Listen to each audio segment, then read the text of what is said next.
Hello all, welcome to another session with me, Varun on Tech Tablet. In this video, we would be talking about what is a table, how to work on a table in SE11 on the ABAP platform, and we'll also understand what are the different steps that are involved when you're working on a table, how to create a field, how to create a domain, etc. Like we look at what are the most important things related to creating a table using the T code SE11.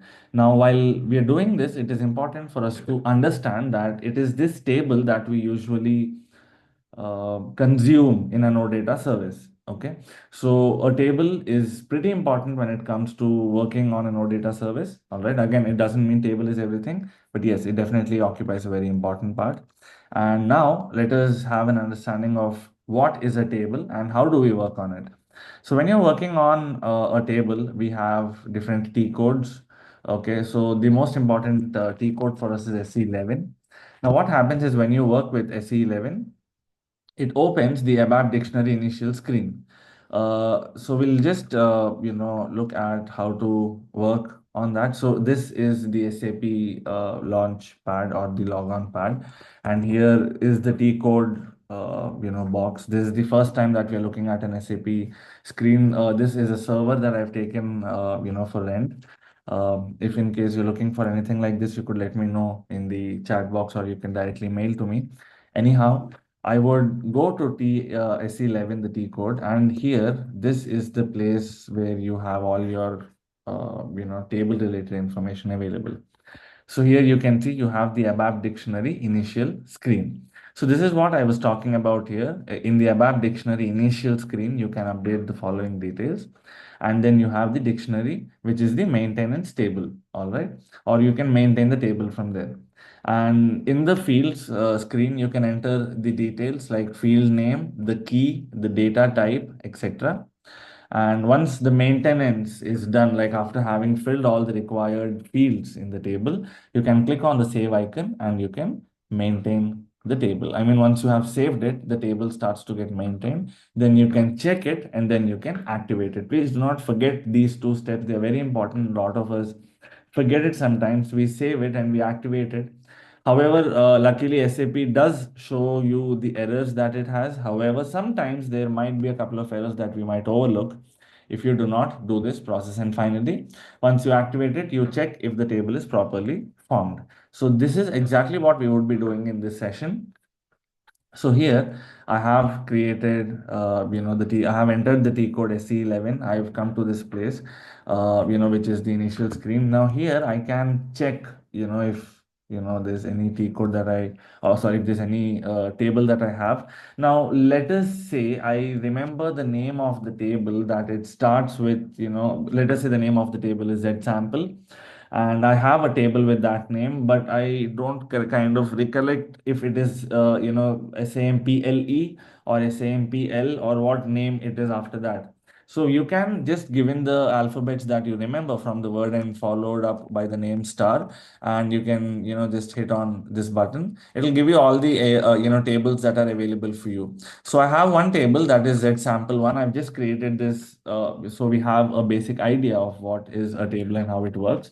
Now that I have this table and it's already existing in the system, I can say display and it will show me this table that you can see right here. This table is inactive. It has not been activated. And I have only three fields that I've taken here, MANDT, ZNew1 and ZNew2, just for the sake of creation. All right. Now, what we'll do is let us say I have changed the name to Z sample 123, and now I show, click on show or display. It says Z sample does not exist. Check the name. If you can see, you have that, at the bottom of the screen, at the left bottom, Z sample 123 does not exist. Please check the name. So, which means that this table does not exist in the server. Right. So now what I'll be doing is I want to create a new, table, and this table would be, is something that we would be using in the OData service when we later, connect the OData to SAP ABAP. Okay, we'll see how to do that in the later videos, but right now let us focus on how to create a basic table. So I'm just checking with the name Z O data. I'm clicking on display. We already have something with this. So I'll say Z O data new. And now I'll click on display just to see if I have something again on this name or not. Okay. Okay, so this happens quite a few times when you're working. It automatically disconnects and reconnects. Okay, so it says Z or data new does not exist. So we are good to create a table with this name. So I'll go to create and I'll start creating a new table. Firstly, name, a description for the name. So the name of the table is Z or data new. Now I would want to give a short description like table for my O data service. Okay. You can choose the delivery class, okay, to A, which is an application table. This would also be the master class. And I am changing the maintenance allowed with restrictions to maintenance allowed. Okay.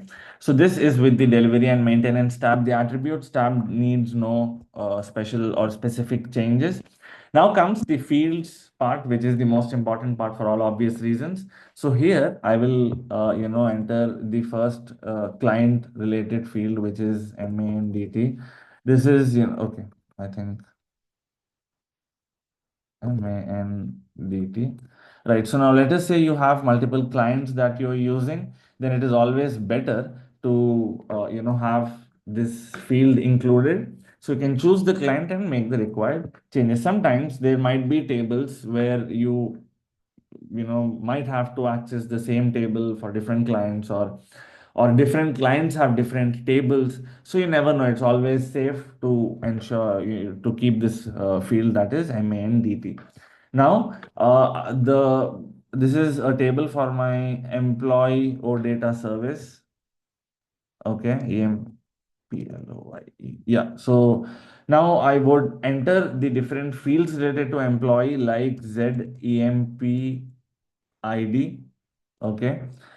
I would copy this and it would be the same here. So I would create a data element. Now to do that, you will have to click on this, double click. And when you click on this, you can save it. And again, when you're saving this, you have two options. You can either save it in the local file.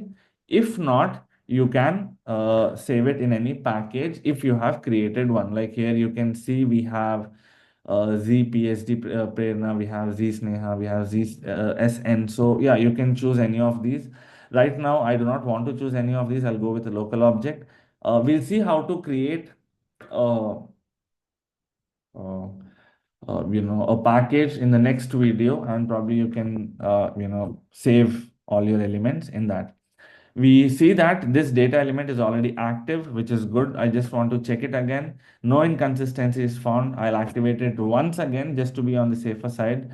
And now we see the employee ID is created. Now I would want to do, something like Z employee age. Okay. Again, I'm creating this, just for the sake of understanding. Okay. Probably there is no need for us to use this field. Okay. So yeah, so this data element does not exist. So you'll have to create a new data element. Okay. This is actually one of the prime reasons why I, chose to create this. So it would be employee age. Okay. Um, Now, when we're talking about the age, okay, it's not here. So I would again, copy this, paste it here. And now, if in case you want to activate this or generate this type, then you cannot click on enter because it says no active domain available. When you say check, it would say, firstly, the object has to be saved. So what you got to do is you got to double click on this and you can say yes. It'll ask you where you want to save it. As of now, we are saving it in a local object. Like I said, I'll show you how to create a package in the next video. Saving it here. It says, do you want to create a domain? Yes. Now you can enter the data type because it's age, and age is something to do with number. I would, enter this. So the character number of characters is set 3. We can change this to 2. Okay, and here you can say employee age again. Okay, and now I'm just checking this for any inconsistencies. Save it first. Local object. It says the number of positions is corrected to three. All right, fine. Again, that's just a warning. Now that I've checked it, I will go ahead and activate this. You'll have to, just see. Okay, this is a warning, can be ignored. It says the object is activated. Now I'll go back, going back again. Uh, okay, so here you can see there are a lot of errors that we have. Okay, it says firstly there is no key field is what it says. So I would like to check a couple of key fields. Now I'll check this again, save it and check it. Okay, so the first error is gone. Now it says the name tab for new tables at OData new cannot be generated. Okay, we'll look into that later. Firstly, it says this field is not found. So I'd like to check this. No inconsistencies found. Activate this as well. Activated this. Now go back. Okay, so we have this. If you have noticed the difference, once you activated, the information here will automatically be populated. So now you see that the information is populated. Now I'll again go ahead and check this. Two errors have been removed. Now it only says the enhancement category for the table is missing. Okay, let's go ahead and solve that as well. So to do that, you can go to extras, and here in extras, you have enhancement category. So it says it's not classified as of now. So I'll check this and I'll say it can be enhanced. Okay, and enhanced, it can be enhanced, like deep enhancement is allowed. So I will be doing that. Now I'll again check this if there are any more inconsistencies or if there's anything else. It says no inconsistencies found. Now you can activate this, and now when you're activating this, it'll ask you for a data class. 99% we choose APPL 0, which is the master data, and you can choose the size category to be 0. So here you have the size category 0, and yeah, I think with this we're good to go. Just check it. Okay, it says first save and then check. So I'll save it first. Now checking it. Okay, now it says technical settings are not consistent. Let me just go back. Okay, I think it needs activation. So now you can see that the table is completely activated. There are no inconsistencies found, and here it says active. Please mind, whenever you're working on a table or whenever you want to create a table, this specific area or this specific thing has to be marked in active, without which I don't think you can use it anywhere. So now again, I'll go back to T codes. Here you have a list of all the T codes that you entered. I'll click on this. Now I think you have the name ZO data new. I'll click on display and you can see the table is now visible. Now let us say I have a new requirement from my manager asking me to create a new field. I can just come here and let us say the new field is probably gender. Okay, so ZEMP, or you can say if not gender, it is address. Okay, ZEMP add. Now I'll again add the same name here, ZEMP add. Okay. Wow. So you already see that we have, employee address. So someone has already worked on this, and you can see there is no length restriction. So this is how you can work on, this. Now, if in case you want to change it, you can just go here and you can, make different changes to it. Now you can click on this and you can see it's a string, and the number of characters is without any restrictions. Okay. So here, when you are selecting a string, you can choose, if in case you want to change it, you can change the string to whatever variant you want. So here, you can see there are different varieties of strings. So you have string, character string, CLOB, you have SS string. Okay, and if in case you want to check about any of these, you're free to do that. You can do that as well. All right. So this is how we create, or we work on this, and you can see this is already active. So this needs no further changes or triggers. Now again, always to be on the safer side, it's better to check. And you can see there are no inconsistencies found. Activate it once again. Go ahead doing that, and you can see it is now completely activated. Now here you can see there is this small box available which says contents. If in case you want to go ahead and check what is it that you worked on, or what are the entries in it, you can go ahead, see the contents, and if in case you just click on this, you can see there are no table entries found for the specified key. So now what we got to do is add values into the table. So as of now, in this specific video, the goal was to understand how to create and how to work on a table. I hope you have understood that. Now I would request all of you, whoever are the viewers here, to start practicing creating a couple of tables. Try using different data types, try using different fields, do a lot of mistakes, learn. Always remember, whenever you have the error log, your answer is within the error log itself. All you have to do is you just got to understand what the error log is just saying. Okay.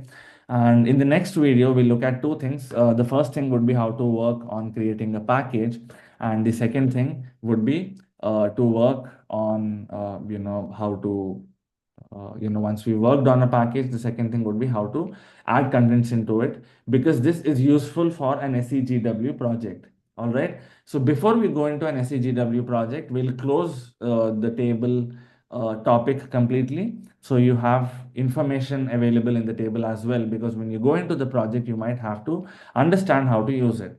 Now, if in case you have really liked the video and you find this video good and useful, do not forget to subscribe to the channel, because there's a lot of videos coming in that are related directly to understanding the table.